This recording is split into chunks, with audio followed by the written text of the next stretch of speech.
The Falcons offense was cooking last week against the Bengals. Do we need to see more of them in their preseason finale against the Pittsburgh Steelers? You are Locked On Falcons, your daily Atlanta Falcons podcast. Part of the Locked On Podcast Network, your team every day.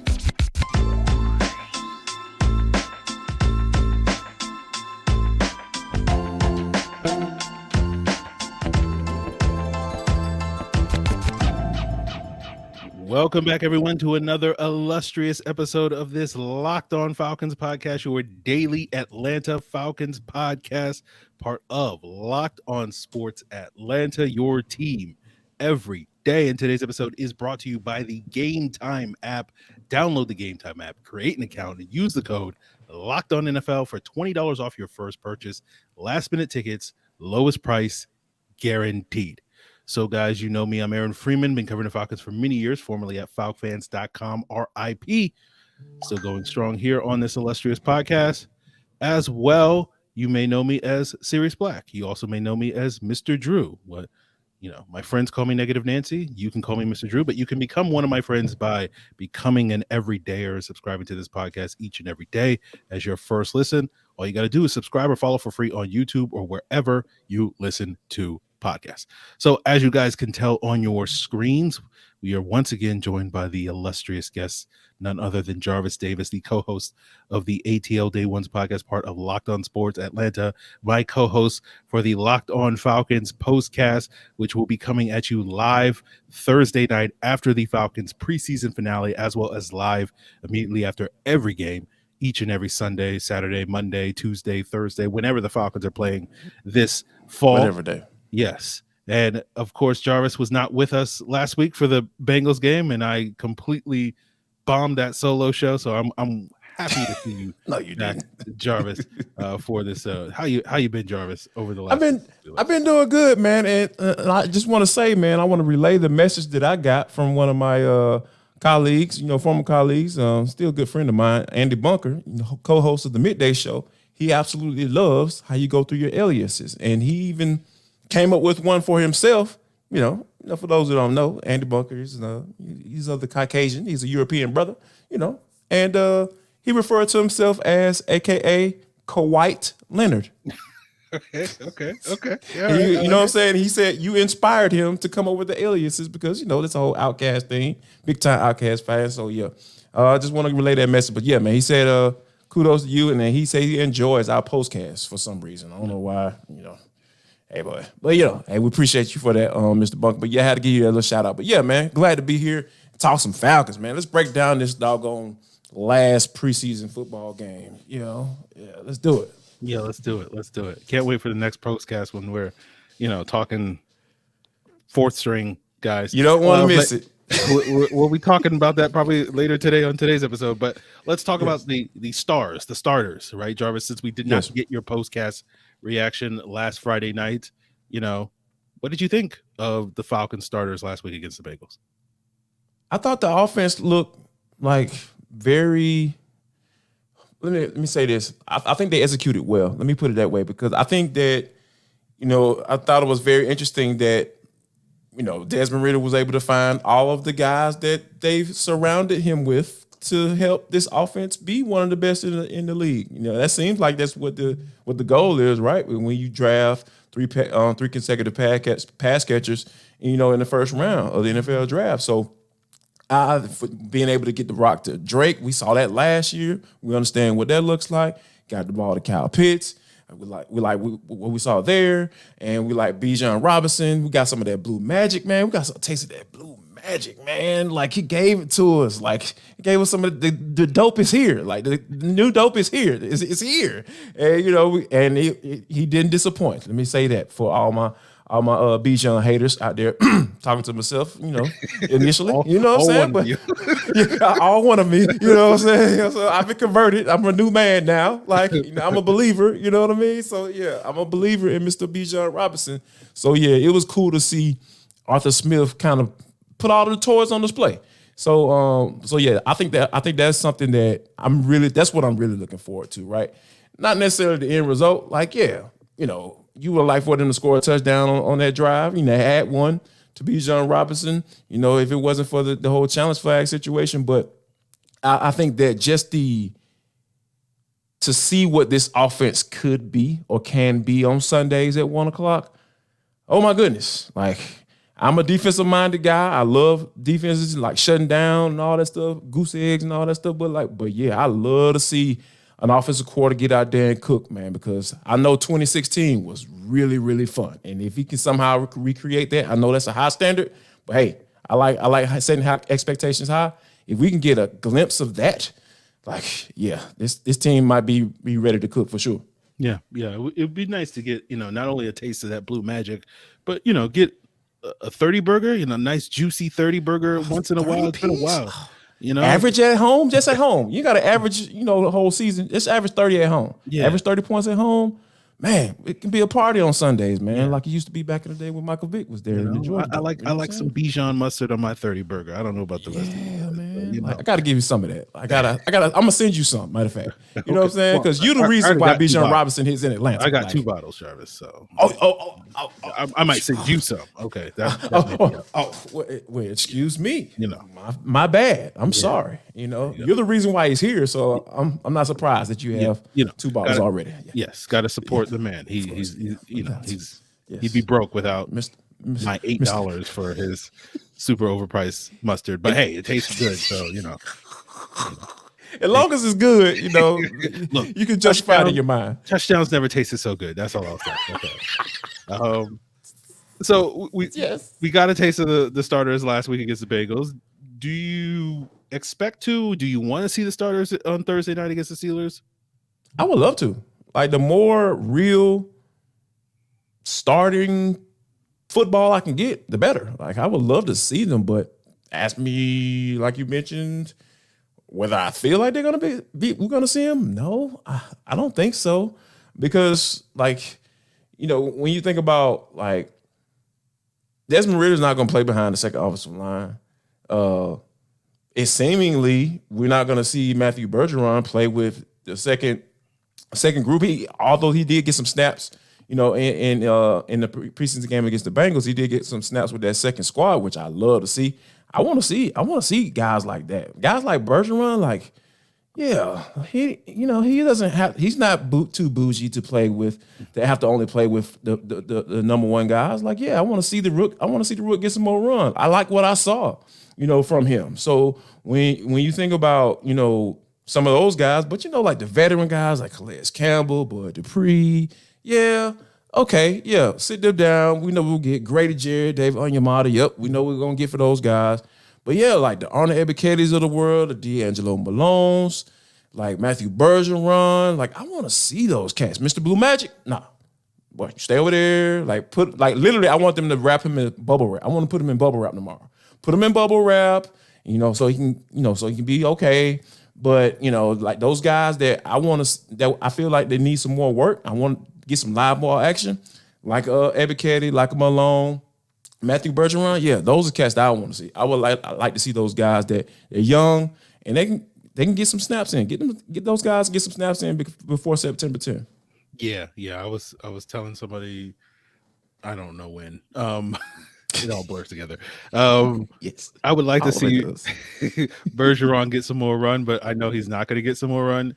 And I don't know if I want to see him get more run, just because the last time we had a rookie starting at left guard, it didn't go particularly well. And it's just like, that's exactly the reason. I don't feel great about, a guy getting like 20, I think it was 23 snaps he got in that game. It's like, it doesn't feel right. Like, even though he played well, it's just like, it doesn't I don't feel comfortable somehow with only 23 snaps to get you ready for Derek Brown and all those guys coming week 1. So that may just be Derek Brown head. I don't know. How do you feel about that, Jarvis?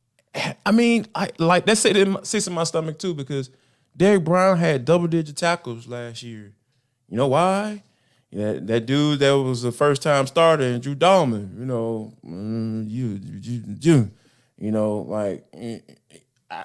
I'm saying is, like, when young guys are thrust into action and they going up against dudes, and we know the Carolina Panthers got a dude up there. Like, we seen that dude go to work last year.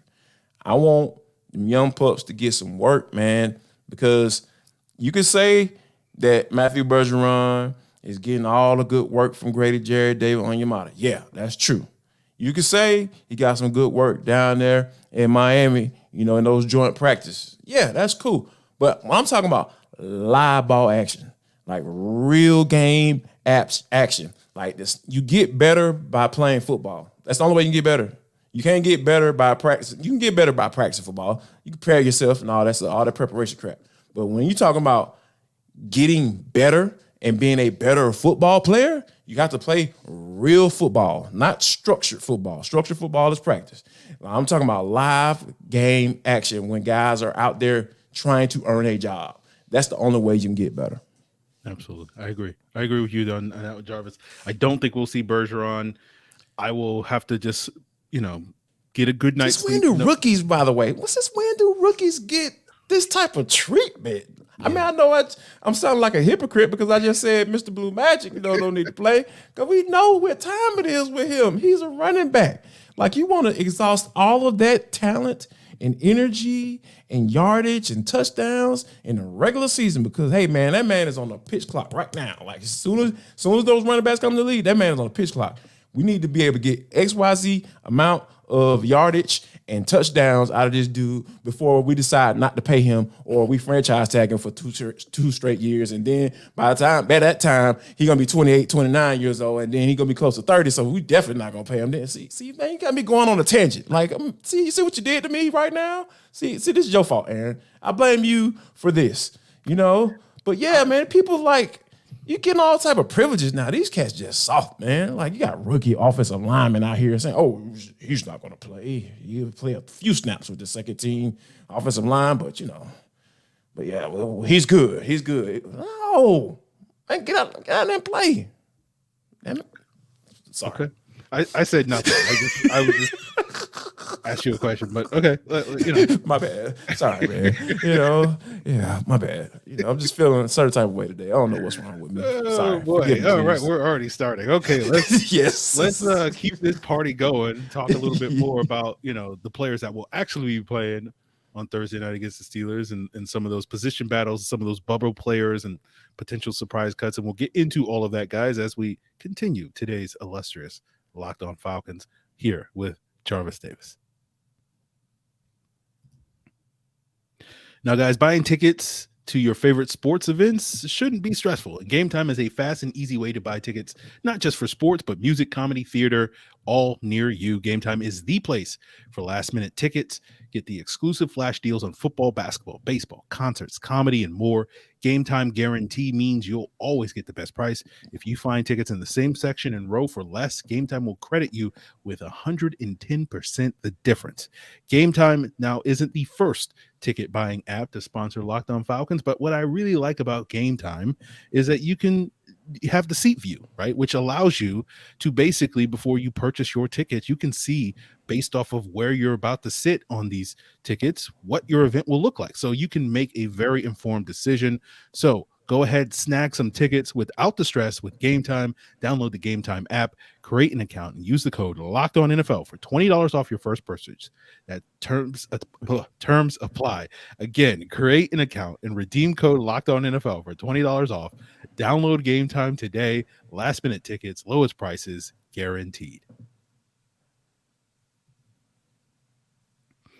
All right, Jarvis, let's get into the nitty gritty of these third and fourth string roster battles.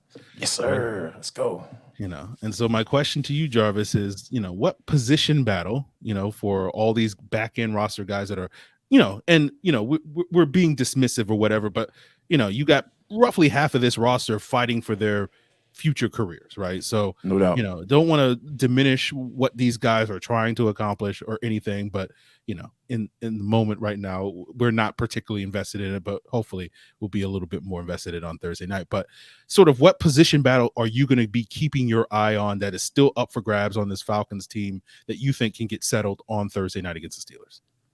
I think that, like, Jalen Mayfield, Matthew, I don't know who that is. Jalen Mayfield has to give us something, right? Because at the end of the day, like, when you talk about a guy that's being drafted in the third round, this is that part of that first draft class that Terry Fontenot and Arthur Smith brought in, right? So of course there's some sentimental value here. Like okay, we drafted you, we took this chance on you, we saw something in you to draft you there, and that's not like no throwaway pick. That's not a 6th round pick, not 7th round pick. 3rd round picks, you expect those guys to come in and play for you, and potentially be starters for you as well, or at least contributors that can come off the bench and be role players for you. So I think that when you think about what we've seen from him, like we mentioned earlier about how he was thrust into action to play that left guard spot. That was awful. That was terrible. I'm sure he had some nightmares about that particular season. And then last year dealing with all the back injuries and all that stuff. So, and now having a bad showing to the point where they had to take you out of the game just in order to finish the drive. Like you almost got the backup quarterback killed. Like the $7 to $8 million backup quarterback. Like cheap, nothing cheap about what Taylor Heineke got going on, when that paycheck gets cut on Tuesdays. But I think that when you look at the situation though, like this is something that I'm gonna have my eyes on, because he's gonna have to not just be serviceable, not look like he belongs in the NFL, but this dude got to give you something. Like, because you drafted this dude in the 3rd round. And I think that for him to be competing with a guy like Josh Miles, going into the last preseason game, that's not good. That's not good. And I think that, he's the type of guy that I'm sure that he understands the brevity of what's at stake right now, because this might be it for him. Because a lot of times, when you get cut from the Falcons, it's like ain't too many guys going out there playing in the league for the next 7-8 years. The only dude that's done that is Corey Peters. Corey Peters, the only dude to go play 13 more years in the NFL after he left the Falcons. So especially coming from the defensive side of the football. So I think that Jalen Mayfield, it's a lot on the line for Jalen Mayfield and others as well. Yeah. My next question was going to be a bubble player, but I figured Jalen Mayfield would be the answer for one of these questions.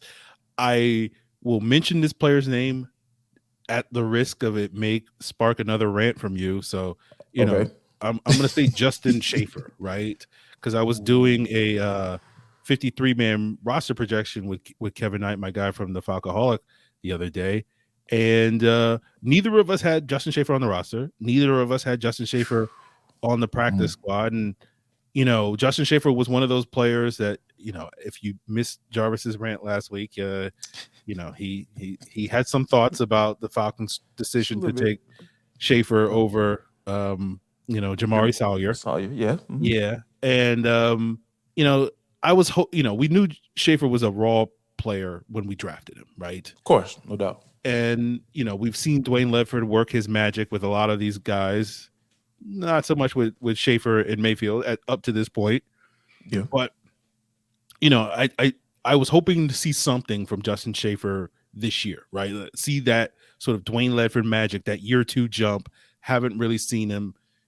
He's been consistently working with the 3rd string in the preseason, and we just really haven't seen it. And especially given some of the concerns we have on the depth, the fact that we're talking about 2 draft picks that the Falcons, have utilized on that offensive line that haven't really contributed much. It's like, you can't even sit here and say, oh, the Falcons lack depth on the offensive line because they haven't been invested in it. They've drafted 5 offensive linemen over the last 3 years.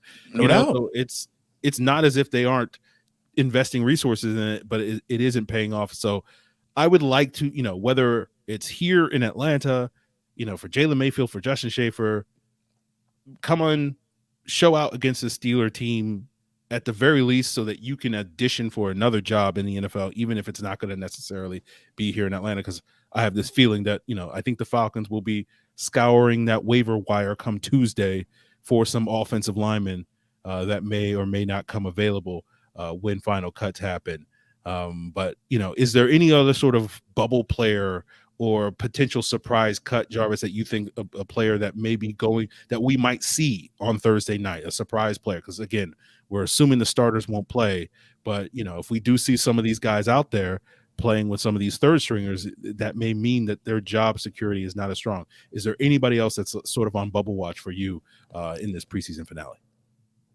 Wow, man! Like a lot of the guys, like coming into this training camp, there were a couple of guys that were very familiar names that I thought they were on the bubble, and they're already gone, right? You know, Michael Walker, you know, they already waived him, and then Adio Gandesh, you know, unfortunately he was, you know, hurt, and I was having some conversations with some of the beat writers, you know, out at practice one day, and I was just like, I would have been very interested to see if he would have made this team if he didn't get hurt, because he's been another one of those guys. Like people talking about the defensive line and getting to the quarterback, they've invested. You know, like they put some mid-round picks. You know, Adi was a fifth-round pick, so you know, and they hit on the other fifth-round pick in their draft. I feel like Taquan Graham. He's a guy that, you know, I feel like he's going to be a solid, at least a rotational guy, you know, for you. So, you know, those are some of the guys that I thought coming into training camp that were on the bubble, but, you know, for whatever reason, they decided to go ahead and get rid of Michael Walker, and then unfortunately, Adio Gandeshi ended up getting hurt. But I just think that when you think about this whole offensive line piece, it's like, thankfully Ryan Newsel popped up. You know, he started to show well, but this is very interesting, because I think that the Falcons are in a space where we can talk about familiar names being cut, you know, and I think like a guy like Timothy Horn. I was going through some projections, and they were saying that Timothy Horn is going to probably get cut. I'm just like, I don't know about that, you know, because he was a guy that had to make it last year because they pretty much didn't have anybody that was, you know, that was stopping him from making that squad. So I think that, you know, thankfully the Falcons are in a space now where, you know, like they got a lot of guys that are in a space where, okay, more than likely this guy that made the team last year isn't going to make this team this year, because they have the level of talent has gone up. And we've seen how, you know, what that looks like versus, you know, in the last couple of years, like not being able to afford anybody and not drafting well, you know, in those mid to late rounds. You're in a space now where you're like, okay, there were some names coming into training camp for me that I thought were going to be gone. They are gone for whatever reason. But I think right now, going into this last game, I don't think there's going to be too familiar of any names really that you're going to see where you say like, oh, I thought he was going to make it, because you already understand and know that they brought in guys to come in and play, and those other guys, they got to go. Yeah, I think that's a good point. That brings me. I want to talk a little bit about this D-line group. We talk too much about the offense here on this podcast. So I want to talk a little bit about the depth. You sort of mentioned Timmy Horn a little bit. So let's talk about that to wrap up today's episode, and hopefully we won't go too far off the rails as we often do in the third segment here on this illustrious show here with Jarvis Davis. So we'll get into all of that as we wrap up today's episode.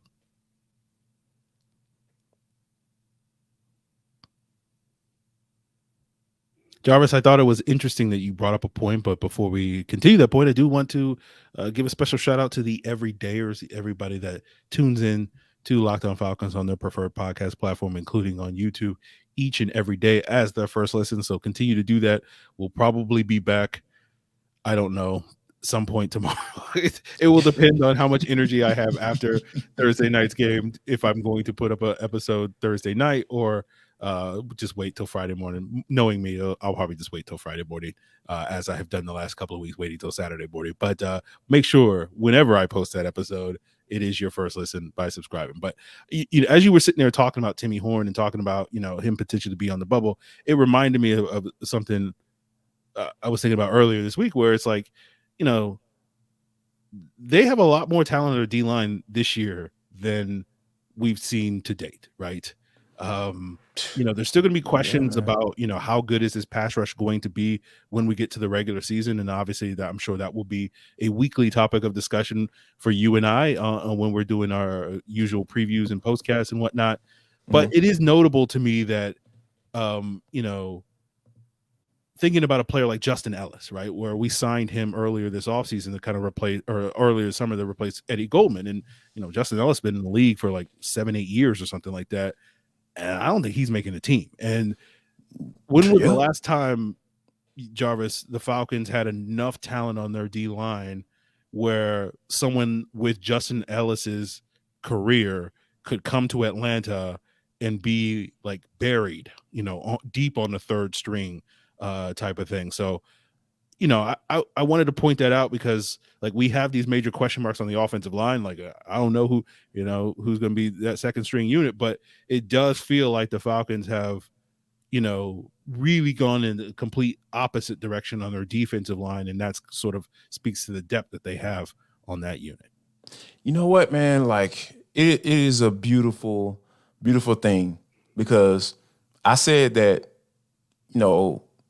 if Lorenzo Carter was coming in as a projected starter in 2023, the Falcons are in trouble. Because I feel at this point, it's not like he's an old player. It's just what his capabilities are, right? What he's capable of. And I think he's a solid rotational guy. And that's exactly what he's going to be this year. And when you have guys like Lorenzo Carter, like names, those name free agent player guys like, talk about Justin Ellis, Amir Abdullah, he was signed off the street last year and came in and gave you plenty of snaps every Sunday, So those are some of the things that I feel like you're not going to be able to do this year because they have guys, as long as those guys stay healthy, like you have a level of talent on this defensive line where like you're going to have to fight, literally fight to get snaps. And I think that, you're going to have a guy like Grady Jarrett who is going to be on this system. And I think that, we talked about it on ATL Day Ones and how there's a potential that he could be more productive because the dude, had a career high in sacks in 2019, but he also had a career high in doggone snaps as well, over 800 snaps. That's crazy for a defensive line to be that productive with that playing that many snaps. So when you have a rotation of guys that you can trust, when a guy like of his ilk comes out of the game and when a guy like David Onyemata comes out of the game, you have some guys that you can thrust into action and say, man, it might not be the same level, but that drop-off is not going to be as great as it once was because like you mentioned, man, we haven't seen this level of talent on guys. Like we probably haven't seen this level of talent of the backups. You know what I'm saying? As a collective group, I don't feel like we've seen that just from the backups. We just put the backups out there and compare it to last year. Like, oh, okay, these guys kind of measure up. So I think that now you add in those guys and seeing Calais Campbell out there at defensive end, because, that was one of the first things I always questioned. I was like, all right, guys who played in the league for this long at that defensive end spot, it's been a minute since he's been there. So, hey, we want you to come in and play defensive end. And he looked pretty doggone good out there. So, man, I think we're in a good space now on up front. It's just a matter of going out there and playing, right? And putting up the numbers, getting the sacks, getting 35, 40 sacks. You know what I mean? Like, I know that probably won't put you in the top 5, but it'll get you out of the doldrums of the league that you've been in these past few years, and rushing the quarterback and putting him on the ground. So I think right now, man, like these are the good times, going into the season, without actually having the results, obviously. But I think that just from the level of talent that they have, that they've put together, like I think the Falcons are in a really good space up front. And it's just a matter of them just going out and execute. Yeah. It'll be nice to, when we look at the rankings for the Falcons sacks, that the first number's not a 3 anymore, which is good. Right. Can we get to a 1? I don't know. Just a 1. I don't really care where it is in the ones, just somewhere in low 2s, bro, and I'll be cool. Like, 20th, that'll be a major upgrade, dog. I don't want to say 2s because that might mean 29th, and that feels like I said low 2s. I'm talking about young. You ain't even old enough to drink yet. Like 20th and on down. Like that's what's acceptable right now. So, Jarvis, I feel like, this is a great point to stop before we get too far off the rails here. So, go ahead and, be professional and let's plug ATL Day Ones as well as the postcast to wrap up today's episode. Absolutely, guys. Make sure that you come by and check us out tomorrow after the game. As soon as that clock strikes 0, it's going down. I can't even talk. It might not go off the rails, but I can't talk. So, either you're going to get one or the other. So, but yeah, make sure you check us out on Locked On Sports Atlanta YouTube channel. Locked On Falcons postcast is going down. And also, ATL Day Ones with Jarvis and Tanitra, myself, that's me, Jarvis. And also, Hitting Hard with John Chuckery is going down as well. And he coming with the hottest of the hot takes. So yeah, make sure you guys come check us out over there after you check out Locked On Falcons. Appreciate it, Jarvis. And of course, guys, make sure you check us out on that postcast immediately after the game on the Locked On Sports Atlanta YouTube. And of course, you'll find the audio version of that immediately on your preferred podcast platform for Locked On Falcons. So without further ado, we are wrapping up today's episode incident free. We needed one of those boards, Jarvis, where it says days without incidents, episodes without incidents. We just put 1 week episode without incident. Although yes. I don't even know if today's episode actually qualifies as that, but we'll take what we can get when it comes to this stuff. So that will do it for us, guys.